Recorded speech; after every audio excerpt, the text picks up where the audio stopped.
Oi, pessoal.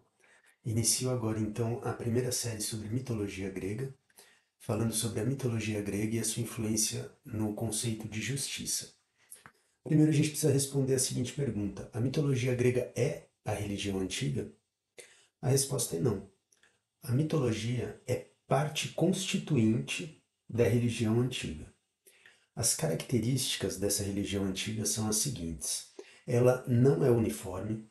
A gente tem que pensar que a Grécia chegou a ter quase entre 700 a quase 1000 cidades-estado independentes e cada uma com os seus próprios costumes, com os seus próprios hábitos, com a sua própria forma de expressar a sua religiosidade. Então não teria como ela ser uniforme. Ainda que esses povos estivessem em contato, eles mantinham algumas características que eram peculiares ali da sua própria cidade-estado.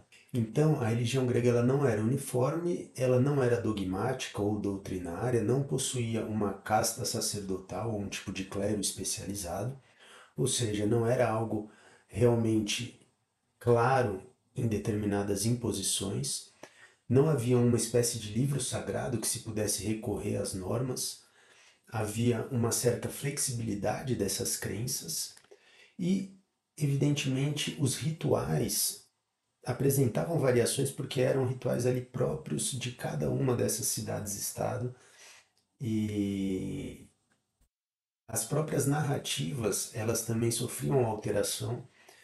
É claro que mantinha sempre ali a essência do mito, mas havia uma alteração dependendo do local em que você estava e dependendo da pessoa com a qual você falava. Existe algo que parece um entrave. Ao mesmo tempo em que não há essas leis claras, divinas, existe um medo muito grande de desagradar os deuses, porque as penas impostas àqueles que desagradassem os deuses eram muito severas, muitas vezes desproporcionais à própria infração. Isso pode gerar a princípio um sentimento de tá, então como que eu vou saber se eu estou certo ou se eu estou errado? Você tem que pensar.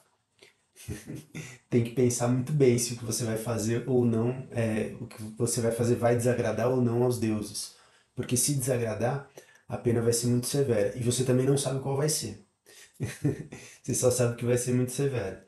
Então, isso é uma coisa que eu acho que é muito importante na formação do conceito de justiça. O fato de, na época, você não ter algo claro a respeito do que se podia ou não fazer, forçava você a pensar no que seria justo ou não, no que poderia ou não desagradar aos deuses, e havia sim uma sanção, uma pena que ela era indeterminada e muito provavelmente desproporcional ao delito que aí seja. Uma outra função que a gente tem que a mitologia exerce junto com a religião é a função da educação. Então, a formação do indivíduo, ela se dava tendo a religião como um dos fatores decisivos, tá bom? Uma outra característica que a mitologia trouxe junto com a religião foi a questão da autoridade, ou seja, não havia uma moralidade dentro da sociedade se não fosse imposta por uma determinada autoridade, tá? Aqui a gente tem a autoridade não só daquele que é o soberano naquela cidade, mas a gente tem a autoridade dos deuses acima daquele soberano. Então, impõe uma autoridade sobre a própria autoridade instituída, tá? Uma autoridade divina imposta sobre a autoridade instituída. Um outro fator que a religião grega traz é a questão da honra aos deuses e aos pais.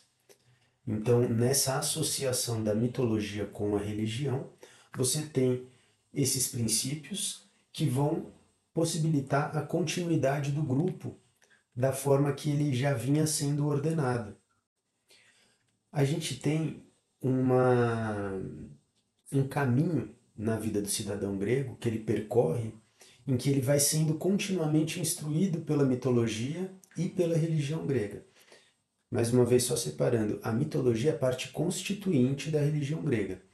Porque a mitologia é um conjunto de histórias que você tem ali uma chave simbólica, ou seja, você tem uma moral da história, e essa história te traz uma noção do certo e do errado, tá?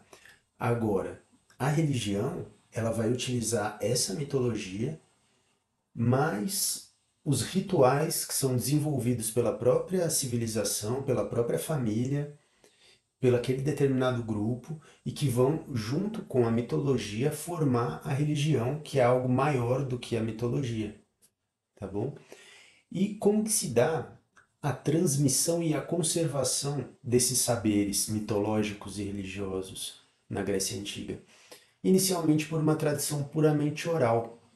Essas histórias elas eram contadas desde o berço do cidadão grego em fábulas e contos infantis, desde que ele estava no berço. E perceba que existe uma progressão de complexidade. Essas histórias, essas fábulas que eram contadas para o bebezinho, elas eram muito simples. Para a criancinha, também muito simples.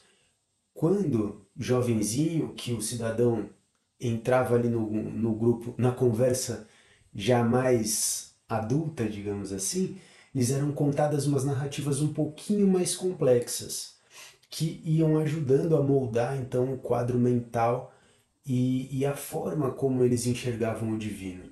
Isso faz com que a criança, o jovem, ele vá desenvolvendo um raciocínio simbólico, um raciocínio mítico, para que então na vida adulta ele pudesse contemplar toda a complexidade desses ensinamentos, que eram muito mais aprofundados. E eles eram trazidos pela voz dos poetas na mitologia para o âmbito público, tá? Para as festas, para comemorações sociais. Tá? Então, pela voz dos poetas, eram apresentadas as poesias declamadas ou as poesias cantadas. Então, esse segundo momento, que é o momento da vida adulta, a gente vê que o mundo mítico, o mundo dos deuses, ele é apresentado de uma forma acessível, de uma forma familiar, de uma forma divertida, né? Porque isso também era entretenimento. Isso era o principal entretenimento, na verdade, do cidadão grego. Era ouvir essas poesias cantadas, declamadas e conversar sobre aquilo com os seus pares, desenvolver raciocínios em cima daquilo.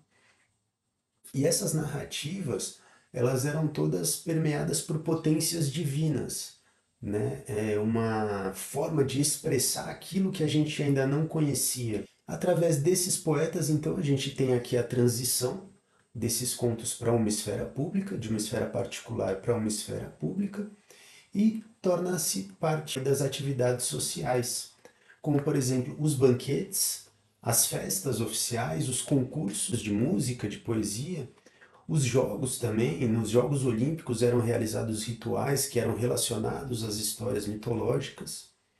E isso gerou um impacto muito forte na sociedade grega. No aspecto social, a gente tem na educação a influência mitológica como uma base da formação moral e cívica. Na questão política, a gente tem a mitologia como a legitimação das lideranças e das instituições. Muitas vezes se acreditava ali que aquele líder ele era enviado pelos deuses ou favorecido pelos deuses de alguma forma para que ele pudesse liderar uma determinada cidade-estado. Com relação à justiça, a gente tem na mitologia a fundamentação de conceitos éticos e legais, alguns conceitos aí que são fundamentais para a formação da própria base do direito na Grécia Antiga. Com relação à arte, a gente tem a mitologia como inspiração para as obras literárias e visuais também. E com relação à identidade cultural, a mitologia traz uma espécie de unificação dessas cidades-estado.